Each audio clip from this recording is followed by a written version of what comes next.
साथियों, स्थानीय निकायों के चुनावों के बाद मैं पहली बार गुजरात आया हूं, सूरत आया हूं। मैं सूरत से पूरे गुजरात के लोगों का वंदन करता हूं, अभिनंदन करता हूं।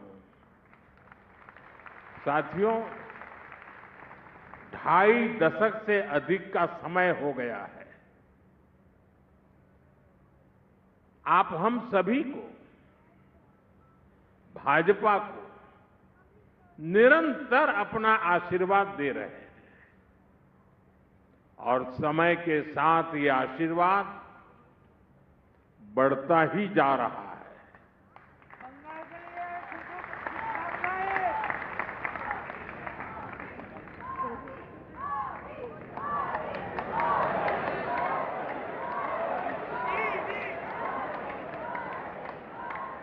देखिए, एक बेटी आप सबको खींच के ले गई।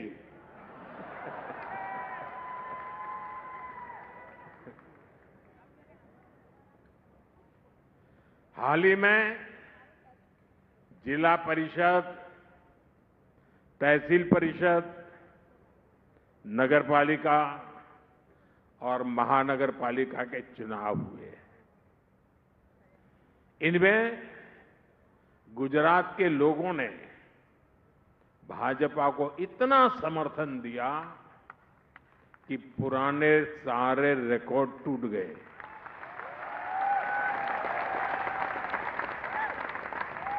और मैं आज ज्यादा खुश इसलिए हूं कि मेरे रिकॉर्ड भी आप सबने तोड़ दिए।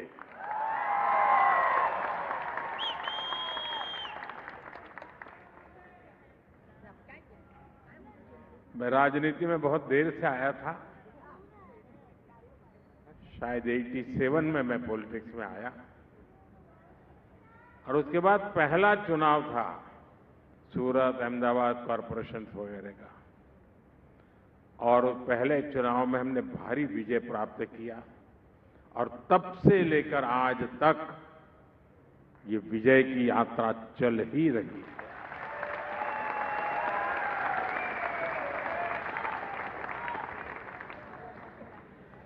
दुनिया के लोकतांत्रिक समाज में ऐसा कम ही देखने को मिलता है, किसी भी दल को इतने लंबे समय तक जनता जनार्दन के आशीर्वाद मिले और सेवा का अवसर मिलना, ये बहुत बड़ी बात है।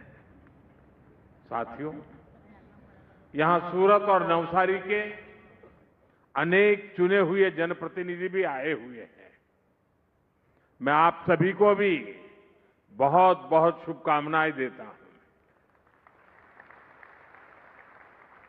हम सभी को हमेशा याद रखना है, गुजरात की जनता ने हमारे सेवा भाव को अपना समर्थन दिया है। ये प्रचंड विजय सेवा के इस मिशन को और विस्तार देने के लिए है।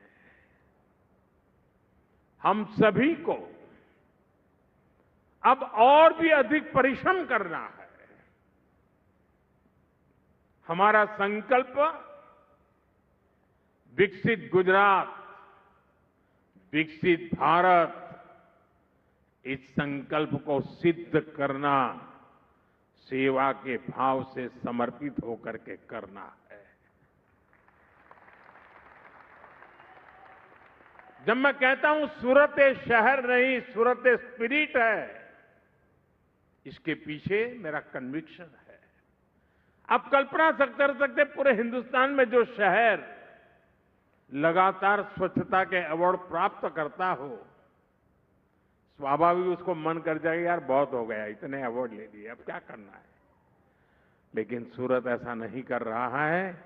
वो आज भी सफाई के अभियान को प्राथमिकता देता है। तब मैं कहता हूं सूरत शहर नहीं, सूरत एक स्पिरिट है। साथियों, ये जो हमारा संकल्प है विकसित भारत का, विकसित गुजरात का, ये संकल्प देश के गांव, हर जिले, हर शहर को हम जब विकसित करेंगे तभी सिद्ध होने वाला है। और इसलिए सभी चुने हुए भाजपा जनप्रतिनिधियों की भूमिका बहुत बड़ी है। साथियों, आज का दिन एक और सुखद संयोग का है। आज 5 जून पर्यावरण दिवस है और पर्यावरण दिवस के इस अवसर पर मैं देश के सबसे स्वच्छ शहरों में से एक सूरत में हूं।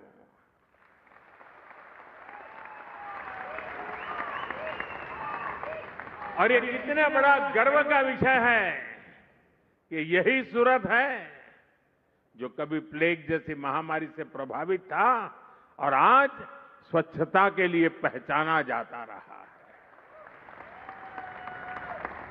इसलिए बीते 2.5 दशक से निरंतर प्रयास किए गए हैं। इसमें सूरत के सभी लोग, अधिकारी, कर्मचारी, जनप्रतिनिधि, सबका योगदान। मुझे बताया गया है कि बीते कुछ दिनों में स्वच्छता के लिए विशेष अभियान भी चला है।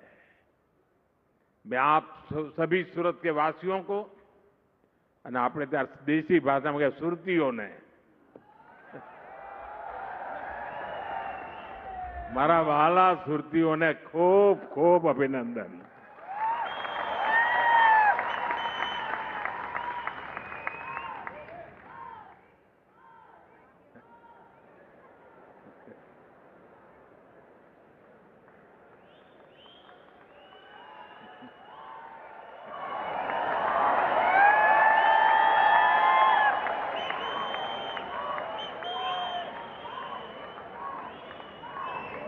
सूरत के विकास को गति देने के लिए आज यहां अनेक प्रोजेक्ट का शिलान्यास और लोकार्पण हुआ है। मैं आप सभी को इन प्रोजेक्ट के लिए बहुत बहुत बधाई देता हूं। साथियों, दुनिया अब हरित युग की तरफ, ग्रीन फ्यूचर की तरफ बहुत ही सावधान हो चुकी है। धीरे धीरे कदम रखने का प्रयास भी कर रही है। भारत भी ग्रीन ग्रोथ पर बहुत अधिक काम कर रहा है और इसमें भी गुजरात ने बरसों पहले ही तेज कदम उठाने शुरू कर दिए थे। गुजरात राज्य है जिसने इस शताब्दी के प्रारंभ में ही सरकार में क्लाइमेट चेंज का अलग डिपार्टमेंट बनाया था। एक अलग डिपार्टमेंट बनाया था। ऐसी व्यवस्था बनाने वाला गुजरात देश का पहला राज्य था। और जैसा अभी मुख्यमंत्री जी ने जिसका वर्णन किया, गुजरात के अपने पाटण के चारण का गांव में भारत का पहला सोलर पार्क भी बनाया गया था। और एक प्रकार से उस समय तो वो तीर्थ क्षेत्र बन गया था। लोग देखने आते थे कि इतना दूर दूर तक दिखाई दे इतना बड़ा सोलर प्लांट। साथियों, गुजरात में उस समय आप सभी ने जो किया उसने पूरे देश को प्रेरणा दी है। आज भारत प्रकृति के साथ प्रगति का मंत्र लेकर विकास कर रहा है। इकोनॉमी भी, इकोलॉजी भी। और साथियों, सूरत में तो ये प्रत्यक्ष दिखता है। आजकल सूरत की सर्कुलर वाटर इकोनॉमी की बहुत चर्चा होती है। यहां शहर के वेस्ट वाटर को ट्रीट करके इंडस्ट्री को सप्लाई किया जाता है। इससे गंदे पानी का मैनेजमेंट भी हो जाता है और पानी से कमाई भी होती है। बीते 12 वर्षों से देश में वेस्ट टू वेल्थ का एक बहुत बड़ा जन आंदोलन चला है। ये हमारे शहरों की स्वच्छता और उन्हें ग्रीन और क्लीन बनाने में बहुत काम आ रहा है। साथियों, अब प्रयास ये है कि आने वाले कई दशकों तक सूरत के लिए पीने के पानी की पूरी व्यवस्था हो। इसके लिए तापी बराज प्रोजेक्ट स्वीकृत किया गया है। इसके अलावा वाटर मैनेजमेंट और वाटर ड्रेनेज भी सरकार की बहुत बड़ी प्राथमिकता है। आज यहां ऐसे अनेक प्रोजेक्ट का लोकार्पण हुआ है। साथियों, सूरत सिर्फ स्वच्छता और सर्कुलर इकोनॉमी तक ही सीमित नहीं है, बल्कि ग्रीन ग्रोथ के दूसरे माध्यमों का भी अभूतपूर्व गति से विस्तार हो रहा है। अब जैसे इलेक्ट्रिक मोबिलिटी है, सूरत ऐसी व्यवस्था बनाने में जुटा है जहां सड़कों पर चलने वाली सारी बसें इलेक्ट्रिक होगी। साथ ही यहां सूरत मेट्रो का भी विस्तार हो रहा है। ये सारे कदम हरित शहर के रूप में सूरत की पहचान को और सशक्त करेंगे। और हां, आने वाले समय में Hazira industrial area green steel के उत्पादन के लिए भी जाना जाएगा। यानी स्टील के प्रोडक्शन में ग्रीन एनर्जी का इस्तेमाल होगा। साथियों, आज दुनिया अभूतपूर्व चुनौतियों के दौर से गुजर रही है। कुछ समय पहले मैंने कहा था कि ये दशक दुनिया के लिए आपदा का दशक सिद्ध हो रहा है। हमने बीते समय में एक के बाद एक वैश्विक आपदाएं देखी है। पहले बहुत बड़ा कोरोना का संकट आया, फिर जगह जगह युद्ध शुरू हो गए, और इतना बड़ा ऊर्जा संकट, इसने पूरी दुनिया को अस्त व्यस्त कर दिया है। दुनिया भर में पेट्रोल की कीमतों में लगातार उतार चढ़ाव हो रहा है। गैस की सप्लाई चेन ध्वस्त हो रही है। लेकिन भाइयों बहनों, मुझे बहुत संतोष है कि 140 करोड़ भारतीयों के साझा प्रयासों से देश ऐसे हर संकट का मजबूती से मुकाबला कर रहा है। इस लड़ाई में आप मेरे साथ है ना? આપણે આ લડાઈ પણ જીતવી છે ને? और साथियों, इसमें भी गुजरात की बहुत बड़ी भूमिका है। बीते वर्षों में गुजरात ने रिफाइनिंग के क्षेत्र में, सोलर और विंड पावर के क्षेत्र में अपना जो सामर्थ्य बढ़ाया है, वो देश के बहुत काम आ रहा है। आज भारत की रिन्यूएबल कैपेसिटी 250 गीगावाट है। हमारे देश में कभी मेगावाट से आगे सोचा ही नहीं जाता था। आज गीगावाट की चर्चा हो रही है, और इसमें 50 गीगावाट का योगदान अकेले गुजरात का है। 250 गीगावाट में 50 गीगावाट आप सबकी ताकत है। यानी देश की ग्रीन एनर्जी का 5वां हिस्सा अकेला गुजरात प्रोड्यूस करता है। सौर ऊर्जा के उत्पादन में गुजरात ने प्रशंसनीय काम किया है। और अब जब देश ग्रीन हाइड्रोजन और ग्रीन अमोनिया जैसे क्षेत्रों में काम कर रहा है, तो इसमें भी गुजरात का रोल बहुत बड़ा होने वाला है। साथियों, ये जो वैश्विक संकट चल रहा है, ये दिखाता है कि एनर्जी के मामले में आत्मनिर्भरता कितनी जरूरी है। और बीते 12 वर्षों में देश ने जो कैपेसिटी तैयार की है, उसका कितना बड़ा महत्व है।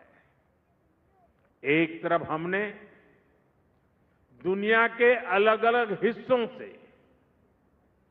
तेल और गैस की आपूर्ति सुनिश्चित की, दूसरी तरफ हमने रिन्यूएबल एनर्जी में ऐतिहासिक निवेश बढ़ाया। 12 वर्ष पहले भारत में सौर ऊर्जा का उत्पादन नाम मात्र का था। आज हम दुनिया के टॉप 5 देशों में से एक हैं, 5 देशों में से एक हैं। और सिर्फ सौर ऊर्जा ही नहीं, हमने भारत में इथेनॉल ब्लेंडिंग की कैपेसिटी बढ़ाई, रेलवे के बिजलीकरण को गति दी, परमाणु ऊर्जा पर काम किया। हमारा जो बिजली का ट्रांसमिशन नेटवर्क पुराना पड़ गया था, उसका आधुनिकीकरण किया, उसका विस्तार किया। गैस पाइपलाइन के नेटवर्क का दायरा बहुत अधिक बढ़ाया।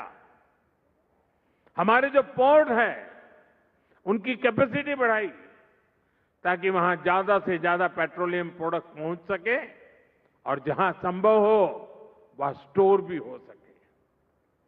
आने वाले समय में देश का ये सामर्थ्य और अधिक बढ़ने वाला है।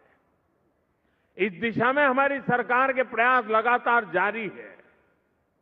साथियों, यहां सूरत में आपके बीच आने से पहले मैं हजीरा गया था। अभी हर्ष भाई जी इसका वर्णन कर रहे थे। आत्मनिर्भर भारत का क्या मतलब होता है, ये हजीरा जाने पर भी साफ दिखता है। हजीरा आज केवल एक औद्योगिक क्षेत्र नहीं है, एक ऐसा इकोसिस्टम बन चुका है जहां एनर्जी है, स्टील है, डिफेंस प्रोडक्शन है, पोर्ट है और ग्लोबल ट्रेड का इकोसिस्टम है।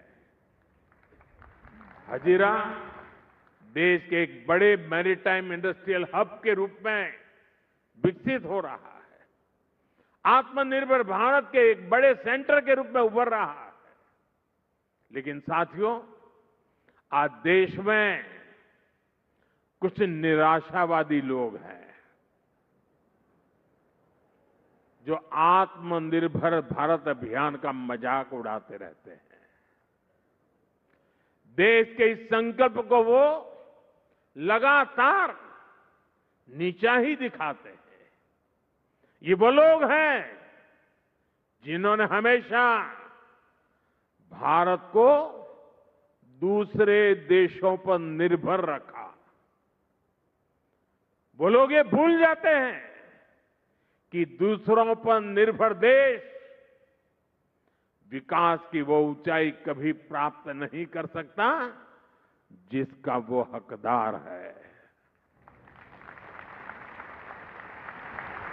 साथियों, आत्मनिर्भर भारत को गति देने के लिए आज देश का कनेक्टिविटी पर बहुत अधिक फोकस है। Vadodara Mumbai expressway, dedicated freight corridor और बुलेट ट्रेन जैसे प्रोजेक्ट भारत की इसी प्राथमिकता को दर्शाते हैं। आज वडोदरा मुंबई एक्सप्रेसवे के एक बड़े हिस्से का उद्घाटन हो गया है। ये देश के 2 बड़े इंडस्ट्रियल और ट्रेड सेंटर्स को और बेहतर कनेक्टिविटी देगा। साथियों, हमारा प्रयास सबको जोड़ने का है, सबको समान अवसर और सुविधा देने का है। दूर सुदूर के इलाके, आदिवासी क्षेत्र, जिन तक सुविधाएं नहीं पहुंची, उन तक आज आधुनिक कनेक्टिविटी पहुंच रही है। दाहोद, बोडेली, वापी कॉरिडोर इसी संकल्प का प्रतिबिंब है। आप सोचिए, नर्मदा और तापी जिलों के आदिवासी क्षेत्रों तक 4 लेन की सुविधा पहुंच रही है। इससे यात्रा का समय बहुत कम होगा, किराया भाड़ा कम होगा, यानी आदिवासी और ग्रामीण क्षेत्रों के लोगों को पढ़ाई, दवाई और कमाई की बेहतरीन सुविधा मिलेगी। साथियों, कुछ कॉरिडोर से, इस कॉरिडोर से छोटा उदेपुर, नर्मदा, भरूच और तापी जिलों के आदिवासी क्षेत्रों के ये इंडस्ट्रियल बेल्ट से जुड़ जाएंगे। इससे दक्षिण गुजरात के आदिवासी क्षेत्रों में टूरिज्म को भी बल मिलेगा। स्टैच्यू ऑफ यूनिटी, सापुतारा और आसपास के पर्यटन स्थलों तक पहुंचना बहुत आसान हो जाएगा। साथियों, आज यहां सूरत में एक आधुनिक ईएसआईसी अस्पताल का भी लोकार्पण हुआ है। यह अस्पताल हमारे श्रमिक भाई बहनों और उनके परिवारों के लिए बेहतर स्वास्थ्य सेवाओं का नया केंद्र बनेगा। दूसरे राज्यों से जो साथी यहां रहने आए हैं, रोजगार करने आए हैं, उन्हें भी इस अस्पताल से बहुत मदद मिलने वाली है। साथियों, हमारी सरकार देश के विकास को सर्वोपरि रखते हुए काम कर रही है और इसलिए देश का भरोसा भाजपा पर है, भाजपा के विकास कार्यों पर है। इसलिए देश की जनता बार बार भाजपा को जनादेश दे रही है। हाल में ही हुए बंगाल के चुनाव,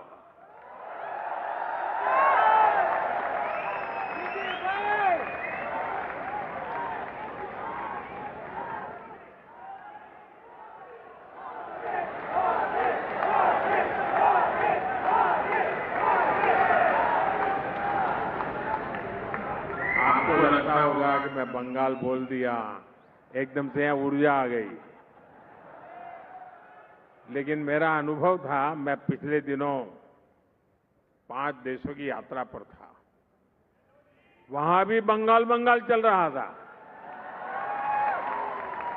हर कोई बंगाल की चर्चा करता था। चुनाव बंगाल के, असम और पुडुचेरी के चुनाव में भाजपा को, एनडीए को बहुत बड़ा जनादेश मिला है। इसके अलावा जो पंचायतों और कॉरपोरेशन के भी चुनाव देश भर में हो रहे हैं, वहां भी बीजेपी को विजय मिल रही है। साथियों, ऐसे हर चुनाव का एक ही मैसेज है, देश अराजकता, अनिश्चितता और निराशा को पसंद नहीं करता। कांग्रेस बीते 12 वर्षों से अराजकता और अनिश्चितता फैलाकर अपने लिए अवसर खोज रही है, लेकिन देश की जनता उसे बार बार करारा जवाब दे रही है। गुजरात के आप लोगों ने तो कांग्रेस को हाशिए पर धकेल दिया है, लेकिन जहां कांग्रेस की सरकारें हैं, वहां भी जनता कांग्रेस के कुशासन से तंग आ गई है। अभी अभी हिमाचल में भी स्थानीय निकाय के चुनाव हुए, कांग्रेस की सरकार है, वहां कांग्रेस बुरी तरह हार गई। हिमाचल की जनता ने कांग्रेस के कुशासन को नकार दिया है। इससे पहले हरियाणा के निकाय चुनाव में कांग्रेस को हार मिली और पंजाब के लोगों ने भी कांग्रेस को स्पष्ट संदेश दे दिया है। संदेश ये है कि कांग्रेस की परजीवी पॉलिटिक्स नहीं चलेगी, कांग्रेस की अराजकता में अवसर ढूंढने की राजनीति नहीं चलेगी। कर्नाटका की जनता में भी कांग्रेस सरकार को लेकर के बहुत आक्रोश है और यही कारण है कि कर्नाटका में भी कांग्रेस को सीएम बदलना पड़ रहा है। साथियों, भारत नकारात्मकता से कहीं आगे निकल चुका है। यह असीमित आशावाद वाला देश है, अद्भुत आकांक्षाओं से लैस देश है। भारत के नागरिक सपनों से भरे हुए हैं, संकल्पों से भरे हुए हैं और संकल्प को सिद्धि में बदलने के लिए प्रतिबद्ध जनता जनार्दन है। और जब देश की जनशक्ति संकल्पित है तो देश का हर लक्ष्य पा सकता है और यही भारत की ताकत है। आइए हम विकसित भारत के निर्माण को मिलकर एक साथ मिलकर के गति दें। हम सपनों को संकल्प में बदलें और संकल्प को सिद्धि में परिवर्तित करने के लिए अपने आप को झोंक दे। दोस्तों, मैं आपके साथ कंधे से कंधा मिलाकर खड़ा हूं। आप 2 कदम चलेंगे, मैं 3 कदम चलने के लिए तैयार हूं।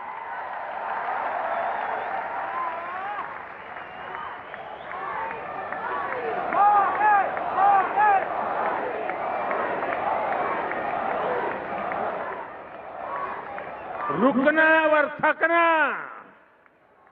हमें मंजूर नहीं है। इसी आह्वान के साथ एक बार फिर विकास परियोजनाओं के लिए बहुत बहुत शुभकामनाएं। भारत माता की, भारत माता की, वंदे वंदे वंदे वंदे वंदे वंदे वंदे वंदे वंदे वंदे वंदे